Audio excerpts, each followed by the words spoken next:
Alright, welcome to my channel. This is a topic that I feel very passionately about. I've had the privilege of getting to know some really great military leaders in the last few years, and this presentation is everything I've learned from them, plus my own research, okay? So whether you're in the military or you're civilian or you have a job that is not related to this subject at all, everybody needs to understand warfare ethics to some degree so we can better understand the military and how our relationship to the military exists and has evolved over the years, everything like that. So we're going to cover some really interesting topics, and let's just jump right into it.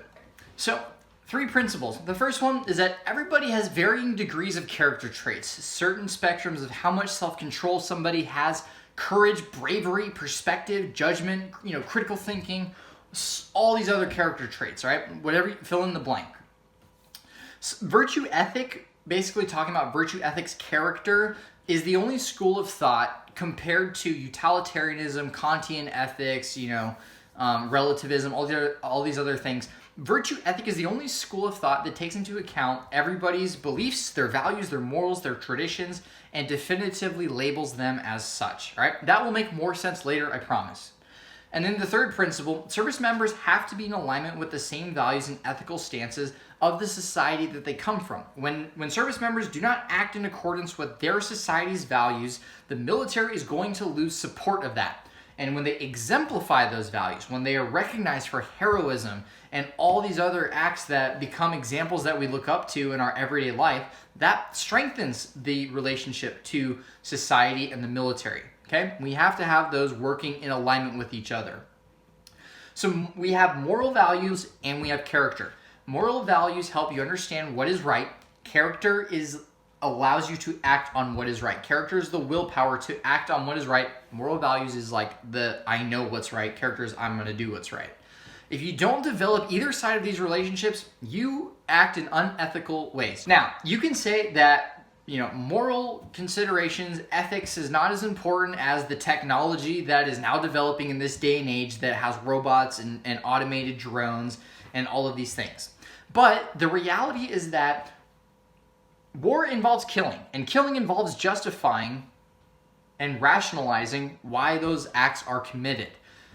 Which means no matter who is operating the machinery, who is coming up with the technology, who's using the technology, who's on the ground and doing these missions, you cannot remove the moral considerations and moral sensitivity of the people partaking in these operations, right? You can never replace the fact that you're always going to need an ethical thinking person with the right balance of character traits implementing and employing these technologies. If you don't do that, you're going to remove all moral considerations from the violence that war creates. And with that, the decrease in support from your society, from the public perception, from your allies. And we're going to see the effect that that has for the better and the worse of the military in the last 10 to 20 years. Here are the table of contents. So why do we study it? We just kind of talked about it a little bit. We know that there's some severe implications when people do not act morally in the field. Examples to further back that up, how it affects our world relations, and then we're going to address some criticisms for people that think that warfare ethics should not be studied, they're not as important, or they're not relevant to them. So why learn about the warfare ethics, right? Warfare is ambiguous. It is complicated. It has gotten more complicated than ever. Enemies don't wear uniforms like they used to. People don't charge at each other on a grass field anymore.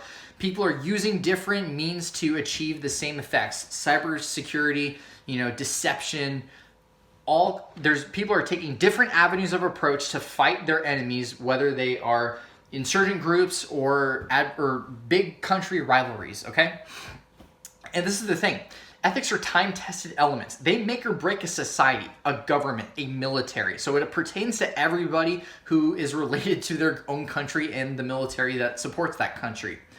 And we've just determined that technology is not the most important factor to determine which side wins. There are so many historical examples that prove technology is not the end-all be-all for military outcomes.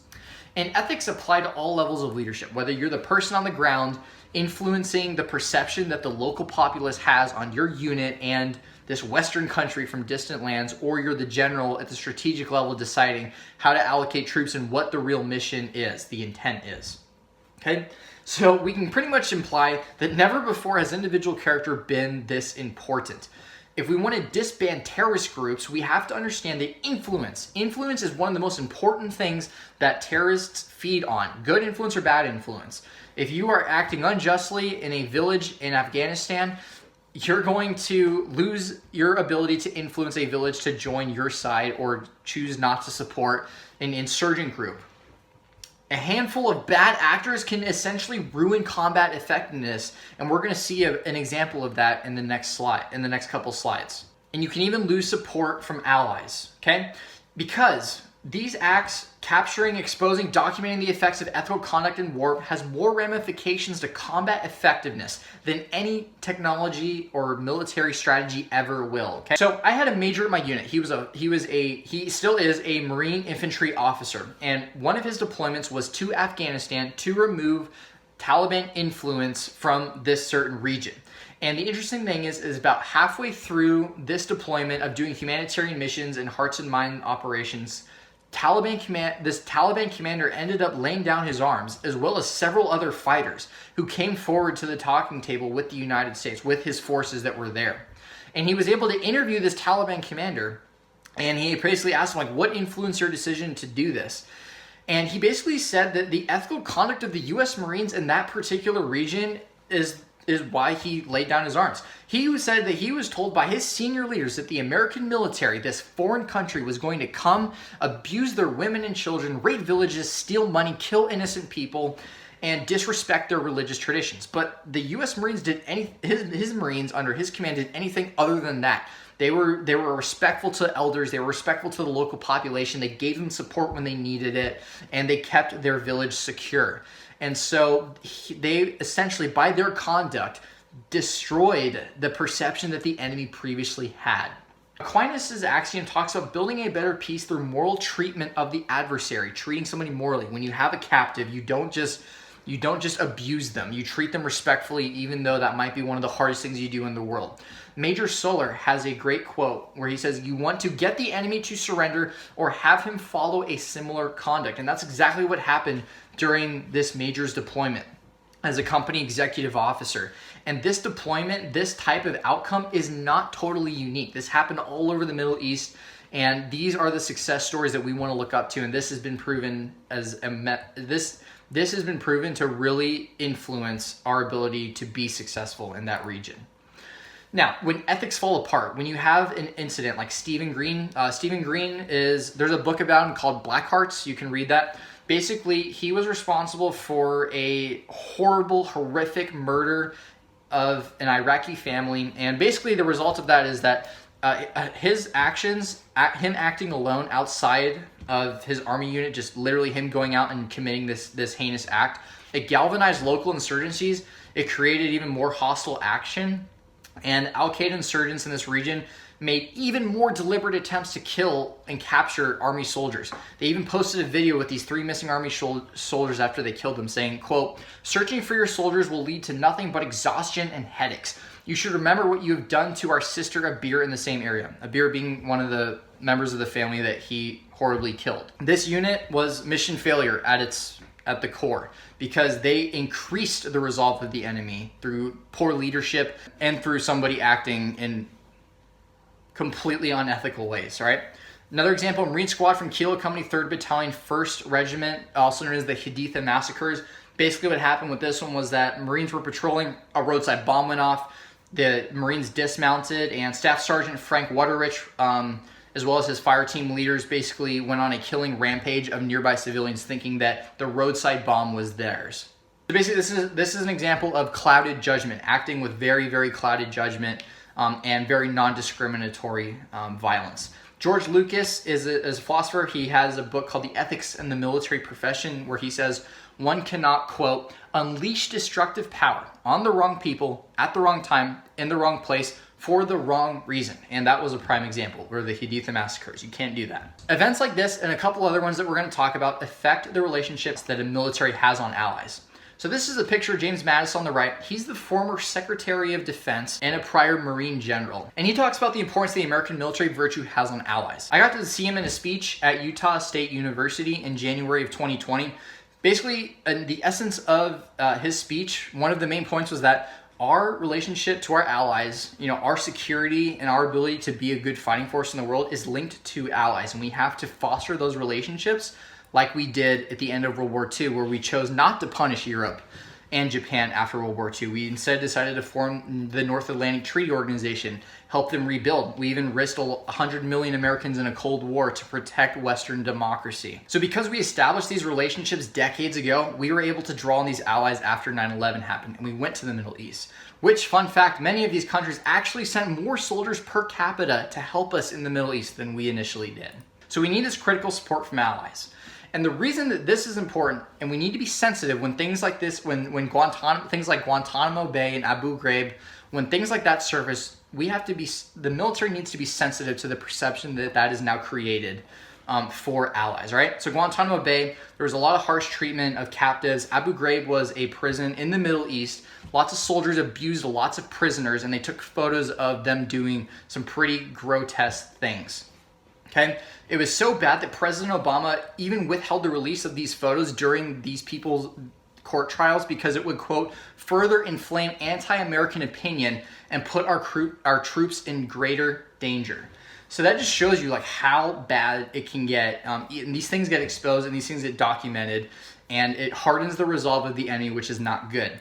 Abu Ghraib was so bad that even the Dutch allies we were working with in these areas would purposely release captives instead of turning them over to the US or Iraqi forces if they did not have adequate detention facilities, okay?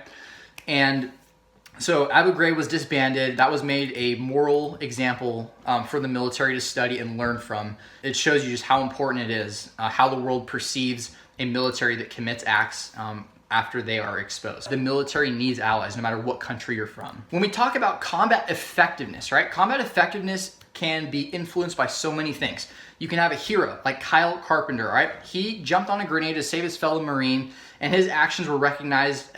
He's a Medal of Honor recipient, again, because he demonstrates the power of being in alignment with moral values and character, right? There was such a strong, positive public inspiration that came from his example that it attracted men and women of similar character to the U.S. military. He's an example that military members and leaders look up to try to exemplify. That's how you can increase combat effectiveness, is by living your life, living your military career as an example that people look up to, and it attracts people of similar nature, of people that want to be like that as well. It's an inspiration.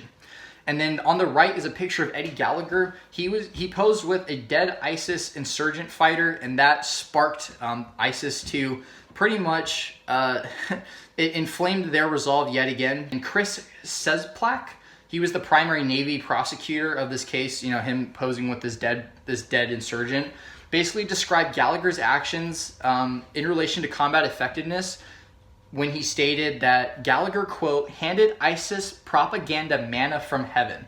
His actions are everything ISIS says we are. And ISIS depicts Western militaries to be these horrible people that abuse women and children, that commit all these war crimes and such. And when a picture like that is exposed, it just proves the narrative that ISIS was trying to make against the U.S. military at the time. Let's address some criticism. So there's some other schools of thought. There's like utilitarianism, there's Kantian ethics, there's relativism, deontological ethics, all right? So utilitarianism, Kant, you can plug in formulas for a situation, you follow this flow chart, and at the end it spits out what you're supposed to do based on, is the act permissible? Are you treating people as a means to an end? And then it's like yes, no, yes, no, yes, no, and then you end up with do this or don't do that, okay? People criticize ethics and just character, virtue ethics on the premise that you can't predict a person's behavior. Hitler. So people are saying, all right, well, Hitler thought he was virtuous in his own mind, and that was relative, right? Because obviously he wasn't. But that's a criticism, because it's like you don't really know how someone's going to exhibit certain character traits and if they're going to do good or bad with it. But the thing is, that's not a fully complete argument. I know it's a common one.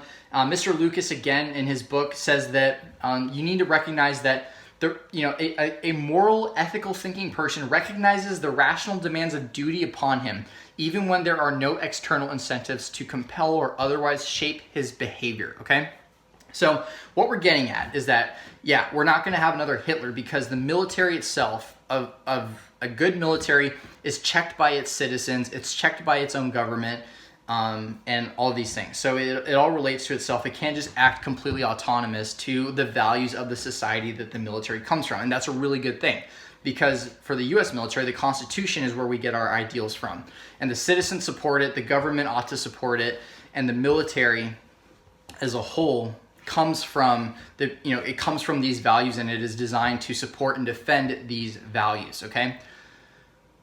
And through that, as a consequence, we have people, men and women of exemplary character, that are drawn to that type of lifestyle because they come from a society that supports those values. We also have to have good leadership in the military. We have to have leaders that develop leadership at all levels, right?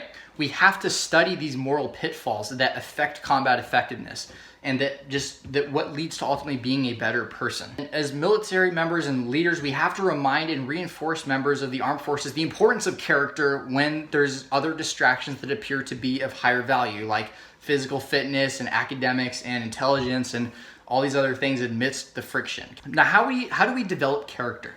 You can develop character. You can work on it. There's so many examples of people that weren't completely morally aligned who made themselves better, right? Self-development is a real thing. You can develop character, you can practice it, you can work on your deficiencies, and just because you're not where you want to be doesn't mean you can't get there yet when we're talking from character. Now, some people like to say that you can't, character, you either have it or you don't, and we know that's not true because we know there's examples of people that were not the most morally aligned, that weren't in a good place at some points in their lives, and they ended up turning out for the better because they were conscious of it, they worked on themselves, and they ended up in a better place, okay?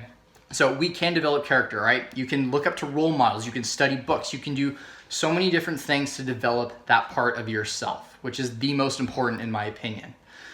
The best way to do that is we need to consistently evaluate our character on a day-to-day basis, Do you lie when you get stressed out? Do you exercise humility in front of your family about your accomplishments when they have no way to know if it's really true or not, right?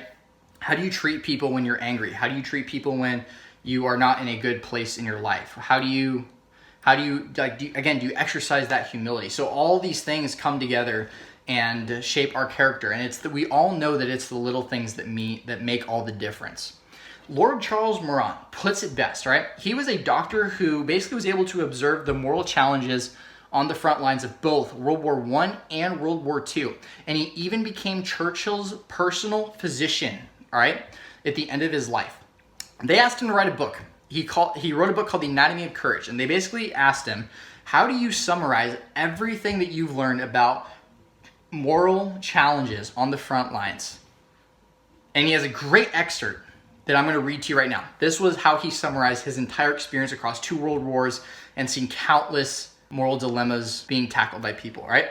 And he says, quote, "A man of character in peace becomes a man of courage in war. He cannot be selfish in peace, yet be unselfish in war. Character is a habit, the daily choice of right instead of wrong. It is a moral quality which grows to maturity in peace and is not suddenly developed on the outbreak of war. War has no power to transform. It merely exaggerates the good and evil that are in us. Man's acts in war are dictated not by courage, nor by fear, but by conscience, of which war is the final test.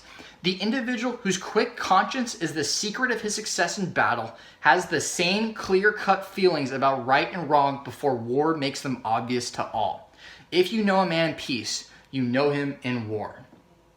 So we need to watch our character on a daily basis. We don't need to go to war to know if we're a good person, to know if we're going to do the right thing when the situation arises. It's how we treat each other in a day-to-day interaction. It's how we treat ourselves. It's how we think, and it's the little things that eventually add up that become examples that we all look up to, or examples that we consider warnings, and we want to stay away from situations or people like that. So hopefully that makes sense. Here are the sources. You can find every single quote in all of these sources that I've listed, all right? Fact check me all you want, okay? Feel free to leave any questions or comments, and I'll do my best to respond. And I thank you guys for watching, and stay tuned for the next video.